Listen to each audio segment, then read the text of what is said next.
श्री हरि बोलो ग्रंथराज श्रीमद्भगवद्गीता जी की जय। श्री परमात्मने नमः। गीता सुगीता कर्तव्या किमन्यः शास्त्र विस्तरः या स्वयं पद्मनाभस्य मुख पद्माद्विन्यः सृता। अथ ध्यानम्। शांताकारं भुजगशयनं पद्मनाभ सुरेशं विश्व आधारं गगन सदृशं मेघवर्ण शुभांगम लक्ष्मीकान्तं कमलनयन योगिभिः ध्यान गम्यं वंदे विष्णुं भवभयहरं सर्वलोकैकनाथम्। यं ब्रह्मा वरुणेन्द्र रुद्रमृतः स्तुन्वन्ति दिव्यस्तवैर्वेदैः साङ्गपदक्रमोपनिषदः गायन्ति यं सामगाः। ध्यान अवस्थित तद्गतेन मनसा पश्यन्ति यं योगिनो यस्यान्तं न विदुः सुर असुरगणा देवाय तस्मै नमः। वसुदेव सुतं देवं कंस चाणूरमर्दनम् देवकी परमानंदम कृष्णं वंदे जगद्गुरुम्। भगवद गीता अध्याय 2 श्लोक 29। श्लोक 29। आश्चर्यवत् पश्यति कश्चिदेनमाश्चर्यवद्वत्ति तथैव चान्यः। आश्चर्यवच्चन्मन्यः शृणोति श्रुत्वापेन वेद न चैव कश्चित्। कश्चित कोई एनम इस शरीरी को आश्चर्यवत् पश्यति देखता अनुभव करता है च और तथा वैसे एव ही इसका आश्चर्य की तरह वत्ति अन्य कोई एनम इसको सुनता है च और एनम भी कश्चित एव कोई न नहीं वेद अन्य दूसरा कोई आश्चर्यवत वर्णन करता है च तथा अन्य आश्चर्यवत आश्चर्य की तरह शृणोति इसको श्रुत्वा सुनकर अपि जानता अर्थात यह दुर्विज्ञेय है। व्याख्या। आश्चर्यवत पश्यति कश्चिदेनम इस देही को कोई आश्चर्य की तरह जानता है। तात्पर्य यह है कि जैसे दूसरी चीजें देखने सुनने पढ़ने और जानने में आती हैं वैसे इस देही का जानना नहीं होता। कारण कि दूसरी वस्तुएं इदंता से यह करके जानते हैं अर्थात वे जानने का विषय होती हैं, पर यह देही इंद्रिय मन बुद्धि का विषय नहीं है। इसको तो स्वयं से अपने आप से ही जाना जाता है। अपने आप से जो जानना होता है वह जानना लौकिक ज्ञान की तरह नहीं होता, प्रत्युत बहुत विलक्षण होता है। पश्यति पद के 2 अर्थ होते हैं, नेत्रों से देखना और स्वयं के द्वारा स्वयं को जानना। यहाँ पश्यति पद स्वयं के द्वारा स्वयं को जानने के विषय में आया है। गीता 2 अध्याय का 55वां, 6 अध्याय का 20वां आदि। जहाँ नेत्र आदि करणों से देखना जानना होता है वहाँ दृष्टा देखने वाला, दृश्य दिखने वाली वस्तु और दर्शन देखने की शक्ति, यह त्रिपुटी होती है। इस त्रिपुटी से ही सांसारिक देखना जानना होता है। परंतु स्वयं के ज्ञान में यह त्रिपुटी नहीं होती अर्थात स्वयं का ज्ञान करण सापेक्ष नहीं है। स्वयं का ज्ञान तो स्वयं के द्वारा ही होता है अर्थात वह ज्ञान करण निरपेक्ष है। जैसे मैं हूं ऐसा जो अपने होनेपन का ज्ञान है, इसमें किसी प्रमाण की या किसी करण की आवश्यकता नहीं है। इस अपने होनेपन को इदंता से अर्थात दृश्य रूप से नहीं देख सकते। इसका ज्ञान अपने आप को ही होता है। यह ज्ञान इंद्रियजन्य या बुद्धिजन्य नहीं है। इसलिए स्वयं को अपने आप को जानना आश्चर्य की तरह होता है। जैसे अंधेरे कमरे में हम किसी चीज को लाने जाते हैं तो हमारे साथ प्रकाश भी चाहिए और नेत्र भी चाहिए अर्थात उस अंधेरे कमरे में प्रकाश की सहायता से हम उस चीज को नेत्रों से देखेंगे तब उसको लाएंगे। परंतु कहीं दीपक जल रहा है और हम उस दीपक को देखने जाएंगे तो उस दीपक को देखने के लिए हमें दूसरे दीपक की आवश्यकता नहीं पड़ेगी, क्योंकि दीपक स्वयं प्रकाश है। वह अपने आप को स्वयं ही प्रकाशित करता है। ऐसे ही अपने स्वरूप को देखने के लिए किसी दूसरे प्रकाश की आवश्यकता नहीं है, क्योंकि यह देही स्वरूप स्वयं प्रकाश है। अतः यह अपने आप से ही अपने आप को जानता है। स्थूल, सूक्ष्म और कारण ये 3 शरीर हैं। अन्न जल से बना हुआ स्थूल शरीर है। यह स्थूल शरीर इंद्रियों का विषय है। इस स्थूल शरीर के भीतर 5 ज्ञानेंद्रियां, 5 कर्मेंद्रियां, 5 प्राण, मन और बुद्धि 17 तत्वों से बना हुआ सूक्ष्म शरीर है। यह सूक्ष्म शरीर इंद्रियों का विषय नहीं है, प्रत्युत बुद्धि का विषय है। जो बुद्धि का भी विषय नहीं है, जिसमें प्रकृति स्वभाव रहता है, वह कारण शरीर है। इन तीनों शरीरों पर विचार किया जाए तो यह स्थूल शरीर मेरा स्वरूप नहीं है, क्योंकि यह प्रतिक्षण बदलता है और जानने में आता है। सूक्ष्म शरीर भी बदलता है और जानने में आता है, अतः यह भी मेरा स्वरूप नहीं है। कारण शरीर प्रकृति स्वरूप है, पर देही स्वरूप प्रकृति से भी अतीत है, अतः कारण शरीर भी मेरा स्वरूप नहीं है। यह देही जब प्रकृति को छोड़कर अपने स्वरूप में स्थित हो जाता है, तब यह अपने आप से अपने आप को जान लेता है। यह जानना सांसारिक वस्तुओं को जानने की अपेक्षा सर्वथा विलक्षण होता है, इसलिए इसको आश्चर्यवत पश्यति कहा गया है।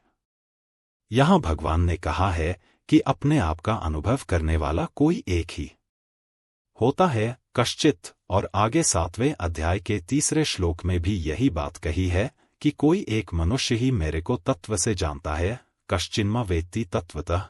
इन पदों से ऐसा मालूम होता है कि इस अविनाशी तत्व को जानना बड़ा कठिन है, दुर्लभ है, परंतु वास्तव में ऐसी बात नहीं है। इस तत्व को जानना कठिन नहीं है, दुर्लभ नहीं है, प्रत्युत इस तत्व को सच्चे हृदय से जानने वाले की इस तरफ लगने वाले की कमी है। यह कमी जानने की जिज्ञासा कम होने के कारण ही है। आश्चर्यवद्वत्ति तथैव चान्य, ऐसे ही दूसरा पुरुष इस देही का आश्चर्य की तरह वर्णन करता है, क्योंकि यह तत्व वाणी का विषय नहीं है। जिससे वाणी भी प्रकाशित होती है, वह वाणी उसका वर्णन कैसे कर सकती है? जो महापुरुष इस तत्व का वर्णन करता है, वह तो शाखा चंद्र न्याय की तरह वाणी से इसका केवल संकेत ही करता है, जिससे सुनने वाले का इधर लक्ष्य हो जाए। अतः इसका वर्णन आश्चर्य की तरह ही होता है। यहां जो अन्य पद आया है, उसका तात्पर्य यह नहीं है कि जो जानने वाला है उससे यह कहने वाला अन्य है, क्योंकि जो स्वयं जानेगा ही नहीं, वह वर्णन क्या करेगा। अतः इस पद का तात्पर्य यह है कि जितने जानने वाले हैं, उनमें वर्णन करने वाला कोई एक ही होता है। कारण कि सब के सब अनुभवी तत्वज्ञ महापुरुष उस तत्व का विवेचन करके सुनने वाले को उस तत्व तक नहीं पहुंचा सकते। उसकी शंकाओं का, तर्कों का पूरी तरह समाधान करने की क्षमता नहीं रखते। अतः वर्णन करने वाले की विलक्षण क्षमता का द्योतन करने के लिए ही यह अन्य पद दिया गया है। आश्चर्यवच्चैन्मन्यः शृणोति, दूसरा कोई इस देही को आश्चर्य की तरह सुनता है। तात्पर्य है कि सुनने वाला शास्त्रों की, लोकांतरों की जितनी बातें सुनता आया है, उन सब बातों से इस देही की बात विलक्षण मालूम देती है। कारण कि दूसरा जो कुछ सुना है, वह सबका सब इंद्रियां, मन, बुद्धि आदि का विषय है, परंतु यह देही इंद्रियों आदि का विषय नहीं है, प्रत्युत यह इंद्रियों आदि के विषय को प्रकाशित करता है। अतः इस देही की विलक्षण बात वह आश्चर्य की तरह सुनता है। यहाँ अन्य पद देने का तात्पर्य है कि जानने वाला और कहने वाला, इन दोनों से सुनने वाला तत्व का जिज्ञासु अलग है। श्रुत्वापेन वेद न चैव कश्चित, इसको सुन करके भी कोई नहीं जानता। इसका तात्पर्य यह नहीं है कि उसने सुन लिया तो अब वह जानेगा ही नहीं। इसका तात्पर्य यह है कि केवल सुन करके, सुनने मात्र से इसको कोई भी नहीं जान सकता। सुनने के बाद जब वह स्वयं उसमें स्थित होगा, तब वह अपने आप से ही अपने आप को जानेगा। अपने आप से ही अपने को जानने की बात गीता में कई जगह आई है, जैसे 1. आत्मनेवात्मना तुष्ट स्थित प्रज्ञस्तदोच्यते। 2. 55. 2. यस्त्वात्मर्तिरेव स्यादात्मतृप्तश्च मानवः। आत्मनेव च संतुष्टस्तस्य कार्यं न विद्यते। 3. 17. 3. यत्र चैवात्मनात्मानः पश्यन्नात्मनि तुष्यति। 6. 20. 4. यतन्तो योगिनश्चैनं पश्यन्त्यात्मन्यवस्थितम्। 15. 11. यहाँ कोई कहे कि शास्त्रों और गुरुजनों से सुनकर ज्ञान तो होता ही है, फिर यहाँ सुन करके भी कोई नहीं जानता, ऐसा कैसे कहा गया है? इस विषय पर थोड़ी गंभीरता से विचार करके देखें कि शास्त्रों पर श्रद्धा स्वयं शास्त्र नहीं कराते और गुरुजनों पर श्रद्धा स्वयं गुरुजन नहीं कराते, किंतु साधक स्वयं ही शास्त्र और गुरु पर श्रद्धा विश्वास करता है, स्वयं ही उनके सम्मुख होता है। अगर स्वयं के सम्मुख हुए बिना ही ज्ञान हो जाता, तो आज तक भगवान के बहुत अवतार हुए हैं, बड़े बड़े जीवनमुक्त महापुरुष हुए हैं, उनके सामने कोई अज्ञानी रहना ही नहीं चाहिए था। अर्थात सबको तत्वज्ञान हो जाना चाहिए था। पर ऐसा देखने में नहीं आता। श्रद्धा विश्वासपूर्वक सुनने से स्वरूप में स्थित होने में सहायता तो जरूर मिलती है, पर स्वरूप में स्थित स्वयं ही होता है। अतः उपर्युक्त पदों का तात्पर्य तत्वज्ञान को असंभव बताने में नहीं, प्रत्युत उसे करण निरपेक्ष बताने में है। मनुष्य किसी भी रीति से तत्व को जानने का प्रयत्न क्यों न करे, पर अंत में अपने आप से ही अपने आप को जानेगा। श्रवण, मनन आदि साधन तत्व के ज्ञान में परंपरागत साधन माने जा सकते हैं, पर वास्तविक बोध करण निरपेक्ष अपने आप से ही होता है। अपने आप से अपने आप को जानना क्या होता है? एक होता है करना, एक होता है देखना और एक होता है जानना। करने में कर्मेंद्रियों की, देखने में ज्ञानेंद्रियों की और जानने में स्वयं की मुख्यता होती है। ज्ञानेंद्रियों के द्वारा जानना नहीं होता, प्रत्युत देखना होता है, जो कि व्यवहार में उपयोगी है। स्वयं के द्वारा जो जानना होता है वह दो तरह का होता है, एक तो शरीर संसार के साथ मेरी सदा भिन्नता है और दूसरा परमात्मा के साथ मेरी सदा अभिन्नता है। दूसरे शब्दों में, परिवर्तनशील नाशवान पदार्थों के साथ मेरा किंचन मात्र भी संबंध नहीं है और अपरिवर्तनशील अविनाशी परमात्मा के साथ मेरा नित्य संबंध है। ऐसा जानने के बाद फिर स्वतः अनुभव होता है। उस अनुभव का वाणी से वर्णन नहीं हो सकता। वहां तो बुद्धि भी चुप हो जाती है।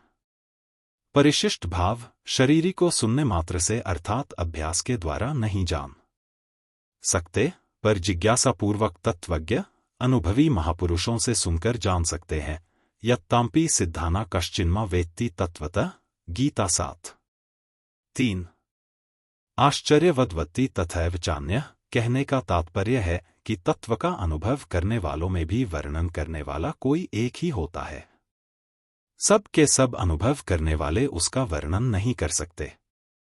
जैसे संसार में सुनने मात्र से विवाह नहीं होता, प्रत्युत स्त्री और पुरुष एक दूसरे को पति पत्नी रूप से स्वीकार करते हैं तब विवाह होता है, ऐसे ही सुनने मात्र से परमात्म तत्व को कोई भी नहीं जान सकता। प्रत्युत सुनने के बाद जब स्वयं उसको स्वीकार करेगा अथवा उसमें स्थित होगा, तब स्वयं से उसको जानेगा। अतः सुनने मात्र से मनुष्य ज्ञान की बातें सीख सकता है, दूसरों को सुना सकता है, लिख सकता है, व्याख्यान दे सकता है, विवेचन कर सकता है, पर अनुभव नहीं कर सकता। परमात्म तत्व को केवल सुनने मात्र से नहीं जान सकते, प्रत्युत सुनकर उपासना करने से जान सकते हैं। श्रुत्वान्यभ्य उपासते। गीता 13:25। अगर परमात्म तत्व का वर्णन करने वाला अनुभवी हो और सुनने वाला श्रद्धालु तथा जिज्ञासु हो तो तत्काल भी ज्ञान हो सकता है। संबंध तक देह और देही का जो प्रकरण चल रहा था, उसका आगे के श्लोक में उपसंहार करते हैं।